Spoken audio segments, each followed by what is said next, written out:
இன்னைக்கு முட்டை கிரேவி பண்ணலாம்பா. சரிடா தம்பி, பண்ணிட்டா போச்சு. சரி வாங்க, அதுக்கு தேவையானதெல்லாம் எடுத்து போட்டு பண்ணலாம். ஓகே.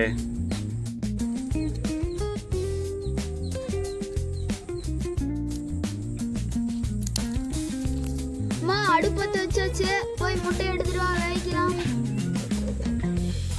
சீக்கிரம் போய் எடுத்துட்டு வாம்மா. இப்போ தண்ணி ஊற்றி முட்டையை வேவிக்கலாம். தண்ணி சூடானதுக்கு அப்புறம் முட்டையை போட்டு வேவிக்கலாம். முட்டை வறுத்து கொஞ்சம் உப்பு போட்டுக்கலாம்.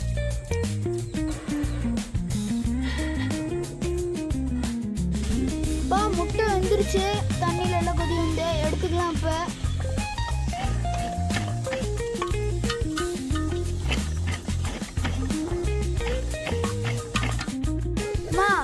நான் இது முட்டை ஒழிக்கிறேன், நீ அதுக்குள்ள தேங்காய், கடலை, பட்டை, கிராம்புலாம் உனக்கு கொஞ்சம் அரைச்சிட்டு வந்து கொடுமா. சரி தம்பி. இப்போ வந்து முட்டையெல்லாம் ஒழிச்சு வச்சுக்கலாம்.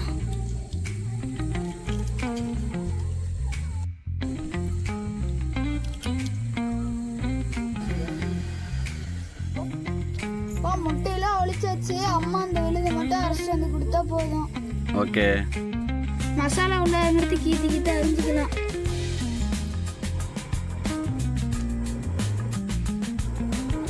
ரெண்டா கட் பண்ண தேவையில்லை, இது பாதி மட்டும் அரிஞ்சுக்கலாம்.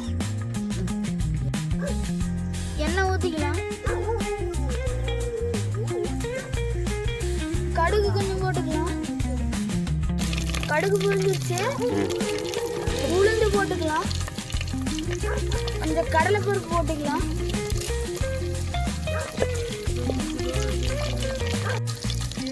வெங்காயம் போட்டுக்கலாம். வெங்காயம் போட்டு வதக்கலாம். கருவேப்பிலை சேர்த்திக்கலாம்.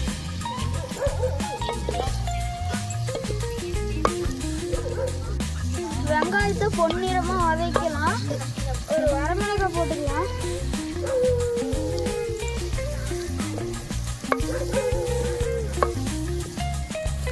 வெங்காயம் வதங்கிறதுக்கு கொஞ்சம் உப்பு போட்டுக்கலாம். நல்லா வதக்கி விட்டுக்கலாம். வெங்காயம் வதங்கினதுக்கு அப்புறம் தக்காளி சேர்த்திக்கலாம். இதெல்லாம் நல்லா வதங்கியும் முட்டையை சேர்க்கணும். தக்காளி வெங்காயம்லாம் வதங்கினதுக்கு அப்புறம் மசாலா பொருள் சேர்த்திக்கலாம். கரம் மசாலா 1 டீஸ்பூன் சேர்த்திக்கலாம்.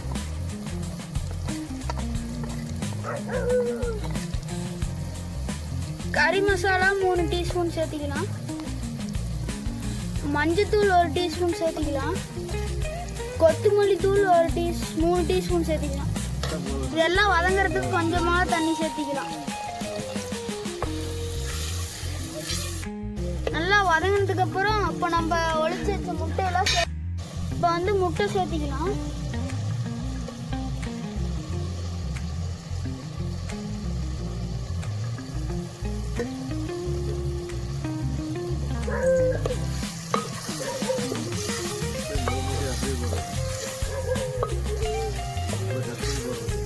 இதெல்லாம் வந்ததுக்கு அப்புறம் இப்போ நம்ம அரைச்சி வச்சு தேங்காய் விழுத சேர்த்திக்கலாம். தண்ணி ஊற்றி வச்சு நல்லா ஒரு கொதி வந்து எண்ணெய் பிரிகிற வரைக்கும் விட்டுடலாம். அப்பா ஒரு கொதி வந்துருச்சு, இறக்கி வச்சிடலாம்பா. முட்டை கிரேவி நல்லா கொதிச்சிருச்சு. இப்போ இறக்கி வச்சிட்டா சூப்பராக இருக்கும்.